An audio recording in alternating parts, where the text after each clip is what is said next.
এই সেই সিঁড়ি যেখানে গুলির চিহ্ন দেখা যাচ্ছে। গত 5 এবং 6 আগস্ট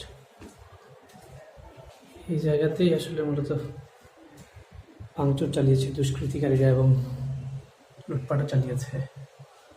এই সিঁড়িতেই এই যে গুলির চিহ্নগুলো দেখা যাচ্ছে, এই সিঁড়িতেই পড়েছিলেন শেখ মুজিবুর রহমান। এটিও শেষ পর্যন্ত স্বাধীনতার 53 বছর পর বঙ্গবন্ধুর এই বাড়িটিও আজ ধ্বংসস্তূপে পরিণত হয়েছে।